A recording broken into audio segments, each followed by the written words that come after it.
ஆன்மீக அன்பர்களுக்கு வணக்கம். இன்னைக்கு நம்ம சேனல்ல பூஜை குறிப்புகள்னு பாக்குறோம். பூஜை குறிப்புகள்னால ஸ்கிப் பண்ணிடாதீங்க. நான் எல்லாரும் சொல்லாத என்னமா சொல்ல போகுது அப்படின்னு நினைக்காதீங்க. இதுல உங்களுக்கு ஏதாவது ஒரு வகையில பயனுள்ளதா கண்டிப்பா இருக்கும். ஏன்னா இதுல பூஜை குறிப்புகள் மட்டும் இல்ல, நான் எப்படி எளிமையா அதாவது என்னுடைய வருமானத்துக்கு ஏத்த மாதிரி நான் எப்படி பூஜை பண்றேன். ஏன்னா என்கிட்ட வெற்றிலை தீபம் நான் ஏத்துறேன்னா அதுல மண் அகல் தான் இருக்கும். அதுல பாத்தீங்கன்னா வெள்ளி விளக்கோ இல்ல வேற எதுவுமே இருக்காது, மண் அகல் மட்டும் தான் வச்சிருப்பேன். இதுவே பாத்தீங்கன்னா சில வீடியோல நீங்க பார்க்கும்போது அதுல நடுவுல வேல் இருக்கும், சுத்தி 6 விளக்கு இருக்கும், பித்தளையில அது இப்ப சேல்ஸ் பண்ணவே ஆரம்பிச்சிட்டாங்க. நிறைய பேர் சேல்ஸ் பண்றாங்க. அது மாதிரி நம்மளும் இது வாங்கணும் அப்படிங்கிற எந்த அவசியமும் இல்லை. என்னுடைய முருகனுக்கு, என் வீட்டுல இருக்க முருகனுக்கு நான் சின்னதா ஒரு மண் அகல் 5 ரூபாய் விளக்குல நான் தீபம் ஏத்தினா கூட என்னுடைய முருகன் எனக்கு கருணை காட்டுறாரு. அதுவே எனக்கு போதும். அதையே நம்ம பாத்தீங்கன்னா ரொம்ப ஆர்ப்பரிப்பா ரொம்ப பெருசா செய்யணுங்கிற எந்த அவசியமும் இல்லை. அதே மாதிரி பாத்தீங்கன்னா சில ஒரு 2 வருஷத்துக்கு முன்னாடி பாத்தீங்கன்னா கொடிமரம்னு சொல்லி நம்ம கோவில்ல இருக்கும். கொடிமரத்தை வணங்கிட்டு தான் உள்ள போகும். ஆனா கொடிமரத்தையும் பாத்தீங்கன்னா வீட்டுல வச்சு வணங்குற அளவுக்கு ஆன்லைன்ல சேல்ஸ் பண்ணிட்டு இருந்தாங்க. அதெல்லாம் வீட்டுல வைக்கிறது நல்லது அப்படின்னு. என்னை பொறுத்தவரைக்கும் வீடு கோவில் தான் இல்லைன்னு சொல்ல. ஆனா கோவில்கள்லயும் சில விஷயங்கள் நம்ம கோவில்களுக்குன்னு சில ஒரு அமைப்புகள் இருக்கு அப்படின்னா அது கோவில்ல இருந்தாலும் அழகா இருக்கும். எல்லாத்தையும் கொண்டு போய் நம்ம வீட்டுல வச்சுக்க முடியாது. நம்ம வீட்டுல எவ்வளவுதான் வச்சுக்கிட்டாலும் நம்ம கோவிலுக்கு போய் பூஜை பண்றதுலங்கிறது ஒரு தனி சந்தோஷம் தான். நிறைய பேர் வீட்டுல ஒரே ஒரு காமாட்சி அம்மன் விளக்கு, ஒரு 5 விநாயகர், சரஸ்வதி, லக்ஷ்மி, பெருமாள், இந்த முருகன் இந்த போட்டோ வச்சு ஒரே ஒரு அகல் விளக்கு சின்ன செல்ஃப்ல அதுக்கு ஒரு செம்பருத்தி பூ வச்சிருப்பாங்க. இல்லைன்னா செவ்வரளி மாலை சாத்தி அவங்களால பூ கூட வாங்க முடியாது. ஆனா அந்த பூஜை ரூம்ல அவ்வளவு ஒரு லட்சுமி கடாட்சம் கண்டிப்பா இருக்கும். நம்ம பிரம்மாண்டமா செய்யணுங்கிற அவசியம் இல்லை. நான் வாடகை வீட்டுல ஷெல்ஃப்ல வச்சிருக்கும் போது நான் இப்படிதான் பூஜை பண்ணிக்கிட்டு இருந்தேன். எனக்கு ஒரு வீடு கொடுக்கும் போது நான் என் பூஜை ரூமை அவங்க இறைவனுக்குன்னு தனியா ஒரு ரூம் கொடுக்கணும் அப்படிங்கிறது என்னுடைய மைண்ட் செட். அது மாதிரி எல்லாராலையும் கொடுக்க முடியுமா? அந்த மாதிரி வீடு எல்லாராலையும் கட்ட முடியுமான்னு கேட்டா முடியாது. அவங்கவுங்க வசதிக்கு ஏற்ற மாதிரி அவங்கவுங்க வீடு கட்டியிருப்பாங்க. அது அவங்கவுங்க இஷ்டம். ஸோ பாத்தீங்கன்னா நம்ம பூஜை பண்றது, பூஜை ரூம் செட் பண்ணிக்கிறது இதெல்லாம் தனிப்பட்ட விஷயம். ஆனா பாத்தீங்கன்னா பூஜை ரூம்ல நம்ம சந்தோஷமா சாமி கும்பிடணும். அப்பதான் அந்த சந்தோஷம் முழுமையா நமக்கு கிடைக்கும். யாரை பத்தி நினைக்காம இவங்க வீட்டுல இது வச்சிருக்காங்க, நம்ம வீட்டுல இல்லையே, இவங்க இந்த பிரசாதம் செஞ்சு வைக்கிறாங்க, அப்ப நம்ம செய்யலைன்னா கடவுள் நமக்கு செய்ய மாட்டாரா அப்படிங்கிற மாதிரிலாம் எதுவுமே இல்லை. நான் என்ன பண்ணிட்டேன்னா கடவுளை நான் என்னுடைய ரொட்டீன் ஒர்க்குக்கு ஏற்ற மாதிரி நான் மாத்திக்கிட்டு அதுக்கேற்ற மாதிரி நான் பூஜைகள் பண்ண ஆரம்பிச்சிட்டேன். வேலைக்கு போகும்போது நான் இப்படிதான் பூஜை பண்ணிக்கிட்டு இருந்தேன்.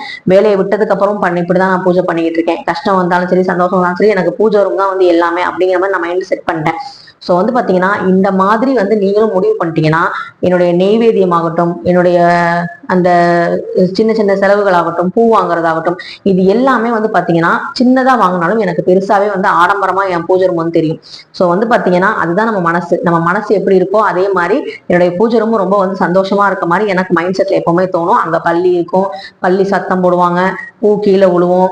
அதுக்கப்புறம் பாத்தீங்கன்னா முருகன் சிரிப்பாரு. இந்த மாதிரி நிறைய விஷயங்கள்லாம் எனக்கும் நடந்திருக்கு. பூஜை ரூம்ல நிறைய மிராக்கல்ஸ் எல்லாம் நடந்திருக்கு.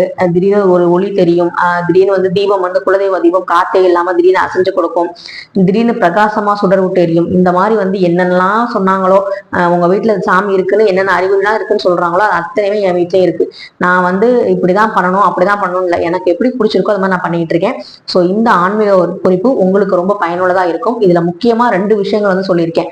நெய்வேத்தியம் உங்களுக்கு கன்ஃபியூஷனா இருக்கு, இப்படி வைக்கணும் அப்படி வைக்கணும்னு சொல்றாங்களே அப்படிலாம் நீங்க இல்லை அப்படின்னா அது கண்டிப்பா இருக்கு. அதே மாதிரி நம்ம வீட்டுல கண்ணாடி போட்டோ, அதாவது கண்ணாடி ஃப்ரேம் போட்ட சாமி போட்டோ ஏன் வைக்கணும் அப்படிங்கறதையும் நான் சொல்லியிருக்கேன். ஸோ இந்த வீடியோவை ஸ்கிப் பண்ணாம பாருங்க, உங்களுக்கு ரொம்ப ரொம்ப பயனுள்ளதா இருக்கும். அதே மாதிரி குடும்ப ஒற்றுமைக்கும், கல்யாணம் ஆகாதவங்களுக்கு கல்யாணம் ஆகிறவருக்கும், அதே மாதிரி மேஷராசிக்காரங்களா இருந்தா இந்த போட்டோ உங்க வீட்டுல இருந்தா ரொம்ப ரொம்ப நல்லது அப்படிங்கிற விஷயத்தையும் நான் சொல்லியிருக்கேன். ஸோ வீடியோவை ஸ்கிப் பண்ணாம பாருங்க, கண்டிப்பா உங்களுக்கு பயனுள்ளதா இருக்கும். இப்போ வாங்க வீடியோக்குள்ள போலாம். டிப் நம்பர் 1, நான் பார்த்தீங்கன்னா பூஜை ரூம் நம்ம எப்போவுமே வாசமாக இருக்கணும் அப்படின்னா நம்ம வைக்கிற மஞ்சள் இல்லை சந்தனத்தோட சாமி ஃபோட்டோக்கு வைக்கிறதோட சேர்த்து பச்சை கற்பூரம், ஜவ்வாது இதை சேர்த்துக்கலாம். கொஞ்சமாக சேர்த்தாலே போதும். அதே மாதிரி நான் யூஸ் பண்ணுற அது கலக்கிற மண் அகல் பார்த்தீங்கன்னா பழைய விளக்கு, அதை யூஸ் பண்ணாதனால அதை எடுத்து நான் யூஸ் பண்ணுறேன். டிப்ஸ் நம்பர் 2 பார்த்தீங்கன்னா நம்ம வெள்ளி விளக்கு தான் யூஸ் பண்ணணும்னு அவசியம் இல்லை. இந்த மாதிரி அகல் விளக்கும் யூஸ் பண்ணலாம். நம்ம கார்த்திகை மாதத்துக்கு ஏதாவது புது விளக்கு வாங்கியிருப்போம் இல்லையா, வருஷம் வருஷம் 5 விளக்காவது நம்ம வாங்கணும் புதுசாக. அந்த மாதிரி நம்ம வெள்ளி விளக்கு நம்ம வீட்டில் இல்லை, பித்தளை விளக்கு இல்லைனா இல்லைனாலும் இந்த மாதிரி அகல் விளக்கு ஏத்தினாலே போதும், நமக்கு வந்து ரொம்ப ரொம்ப நல்லது. ஏன்னா அகல் விளக்குல பஞ்சபூதங்களோட தத்துவமும் இருக்கு. ஸோ அந்த விளக்கு ஏத்தினாலே நமக்கு ரொம்ப ரொம்ப பயனுள்ளதா இருக்கும். ஏன் பூஜை ரூம்ல நான் நிறைய அகல் விளக்குகள் தான் வந்து ஏத்திருக்கேன், மண் அகல் விளக்கு. டிப் நம்பர் 3 பாத்தீங்கன்னா, இந்த மாதிரி பித்தளை விளக்கு வந்து நம்ம வந்து எண்ணெய் ஊத்தி திரி போட்டு ஏத்தும் போது இதுல வந்து அகண்டம் இருக்கும். அதனால எண்ணெய் வந்து நம்ம நிறைய யூஸ் பண்ணணும். இதே வந்து நீங்க ஒன் டைம் வந்து இன்வெஸ்ட்மெண்ட் பண்ணி கஷ்டப்பட்டு சேர்த்து நீங்க வந்து ஒரு வெள்ளி விளக்கு சின்னதா வாங்கிக்கோங்க. வெள்ளி விளக்கு நீங்க வாங்குறீங்க அப்படின்னா இந்த பித்தளை விளக்கோட கம்பேர் பண்ணும்போது வெள்ளி விளக்கே நீங்க வாங்கிக்கலாம் சின்னதா. அதை வாங்கும் போது எண்ணெயும் நமக்கு கொஞ்சமா தான் ஊத்துற மாதிரி இருக்கும். வெள்ளி விளக்குல எதுனாலும் நல்ல பலன்கள் நமக்கு கிடைக்கும். டிப் நம்பர் 4 வந்து பாத்தீங்கன்னா, தீப்பெட்டி வந்து பாத்தீங்கன்னா குச்சி வச்சு நம்ம வந்து ஒவ்வொரு விளக்கா நம்ம ஏத்தி திரி போட்டு நம்ம ஒவ்வொன்றா வந்து ஒவ்வொரு குச்சா எடுத்து வீணாக்கிறதுக்கு துணை விளக்கை கொண்டு நம்ம ஏத்தும் போது அந்த ஒரு விளக்குனால பல விளக்குகள் நம்மளால ஏத்த முடியும். இது வந்து பாத்தீங்கன்னா நம்ம சிக்கனத்தையும் நமக்கு வந்து குறிக்கும். நம்மளோட வீடு வந்து எவ்வளவு சிக்கனமா இருக்கு, நம்ம எப்படி சிக்கனமா இருக்கோங்கிறத காட்டும். துணை விளக்கு இல்லாட்டியும் ஒரு அகல் விளக்குல நீங்க துணை விளக்கா ஒண்ணு வச்சு நீங்க பண்ணிக்கலாம். அடுத்தது டிப் நம்பர் 5 வந்து பாத்தீங்கன்னா, சூடம் காட்டுற தட்டை வந்து பாத்தீங்கன்னா அந்த தூப தீபம் காட்டுறத அது அப்படியே நம்ம சூடம் வந்து இதுல ஏத்துனா கருப்பு பிடிச்சிக்கும். அதுல வந்து பாத்தீங்கன்னா ஒரு சின்ன சிட்டி விளக்கு வச்சு அதுல சூடம் வச்சு நீங்க காமிங்க. நான் வந்து அப்படிதான் காமிப்பேன். அதுக்கப்புறம் வந்து பாத்தீங்கன்னா விபூதி டிப் நம்பர் 6ல வந்து நம்ம நிறைய கோவில்களுக்கு போவோம், விபூதி வந்து கிடைக்கும். ஆனா அதை அப்படியே மடிச்சு மடிச்சு வச்சிருப்போம், இல்லைன்னா வேஸ்ட் ஆயிரும்.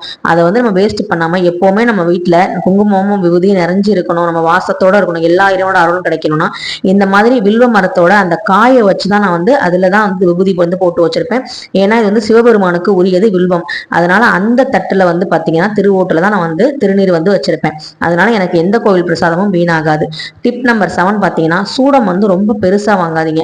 நம்ம பூஜை ரூம்ல நம்ம 3 பேர் 4 பேர் தான் சாமி கும்பிட போறோம். அவங்க தீபாராதனை எடுத்துக்கிற அளவுக்கு சின்ன சூடமா நீங்க வாங்கி ஒண்ணே யூஸ் பண்ணுங்க ஒரு டைம் யூஸ் பண்ணும் போது. அடுத்து டிப் நம்பர் 8 வந்து நெய்வேத்தியம் வந்து நீங்க கல்கண்டு வைக்கலாம். அதுக்காக எப்பவுமே கல்கண்டு தான் வைக்கணும் இல்ல.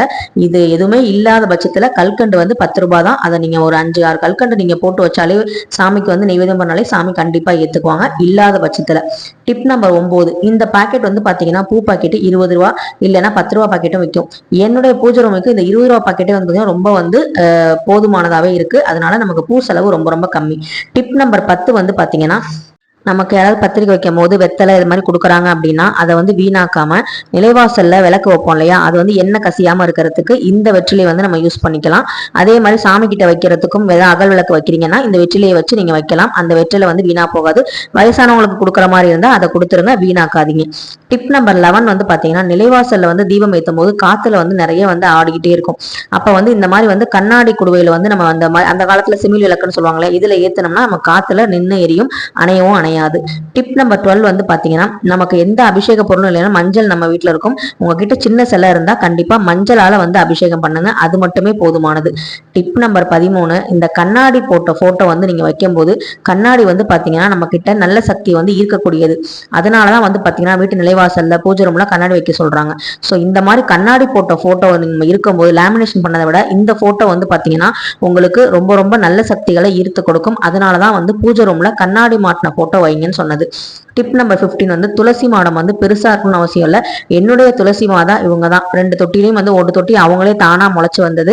இதுல வந்து தான் வச்சு நான் தீபம் வந்து ஏத்திட்டு இருக்கேன். நம்ம அந்த இடத்த சுத்தபத்தமா வச்சுக்கிட்டாலே போதுமானது. அடுத்தது பாத்தீங்கன்னா, நம்ம வீட்டுல குழந்தைங்க வந்து ரொம்ப வந்து பூஜை டைம்ல ரொம்ப வந்து டார்ச்சர் பண்ணுவாங்க அப்படின்னு நீங்க நினைச்சீங்க அப்படின்னா அவங்களையும் பூஜையில வந்து இன்வால்வ் பண்ண வைங்க. அவங்களையும் பூஜைக்கு ஹெல்ப் பண்ண உங்கள்ட்ட கூட சேர்த்துக்கோங்க. வருங்காலத்துல அவங்களும் நம்ம பூஜை முறையில கத்துக்கிறதுக்கு ஒரு வாய்ப்பா இருக்கும். இந்த மாதிரி விஷயங்கள்லாம் நம்ம குழந்தைங்க சந்தோஷமாவே செய்வாங்க. ஏன்னா நம்ம செய்யற பெரிய மனுஷத்தனமான விஷயங்களை தான் குழந்தைங்களுக்கு செய்ய பிடிக்கும். அதனாலதான் வந்து ஏன் அப்படி சொல்றேன்னா, நம்ம சின்ன வயசுல நம்ம அம்மா கட்டின சேலையை வந்து எடுத்து கட்டிக்க ஆசைப்படுவோம். ஆனா இப்ப பெரிய பிள்ளையானதுக்கு அப்புறம் சுடிதாரும் ஜீன்ஸ் பேண்ட்டும் போட தான் ஆசைப்படுறோம் இல்லையா. அந்த மாதிரி சின்ன வயசுல நமக்கு தேவையே இல்லை புடவை, அப்ப வந்து கட்டணும்னு ஆசைப்படுவோம். அந்த மாதிரி பிள்ளைங்களும் வந்து பாத்தீங்கன்னா நம்ம செய்யறதெல்லாம் செய்யணும்னு ஆசைப்படுங்க. அந்த நேரத்துல நம்ம இதை வந்து யூஸ் பண்ணிக்கிறது ரொம்ப ரொம்ப நல்லது. அவங்கள பூ போட சொல்லலாம், இல்ல ஸ்லோகம் படிக்க சொல்லலாம், இல்ல வந்து அவங்களுக்கு வந்து மணி அடிக்க சொல்லலாம். இந்த மாதிரி ஏதாவது ஒரு வேலையை கொடுத்து அவங்கள வந்து செய்ய சொல்லுங்க. நம்ம பூஜையும் வந்து பாத்தீங்கன்னா டிஸ்டர்ப் ஆகாம நல்லபடியா இருக்கும். அவங்களும் வந்து பூஜையில கலந்துகிட்ட மாதிரியும் இருக்கும். இது வந்து டிப் நம்பர் 17. அடுத்தது பாத்தீங்கன்னா, நம்ம நெய்வேத்தியம் பத்தி சொன்னோம் இல்லையா, கல்கண்டு. அது மாதிரி வந்து பாத்தீங்கன்னா, நான் வந்து காலையில டிஃபன் வந்து செவ்வாய் வெள்ளினாலே பொங்கல் வைக்கிறது, இந்த மாதிரி வந்து சாமிக்கு விசேஷமான சாம்பார் சாதம் செய்யறது, அந்த மாதிரி வந்து லஞ்சுக்கும் ஏற்ற மாதிரி செஞ்சுக்குவேன். அதுல வந்து ஃபர்ஸ்ட் நம்ம சாப்பிடாம சாமிக்கு வந்து நெய்வேத்தியமா எடுத்து வச்சுக்குவேன். எங்க வீட்டுல வந்து எங்க வீட்டுக்காரருக்கு சக்கரை பொங்கல் ரொம்ப பிடிக்கும். அதனால வெள்ளி செவ்வாய்னாலே சக்கரை பொங்கல் செஞ்சு வீட்டுக்காருக்கும் கொடுத்த மாதிரி ஆச்சு, நம்ம சாமிக்கும் படைச்ச மாதிரி ஆயிடுச்சு. இந்த மாதிரி தான் நான் வந்து பேலன்ஸ் பண்ணிக்கிறேன்.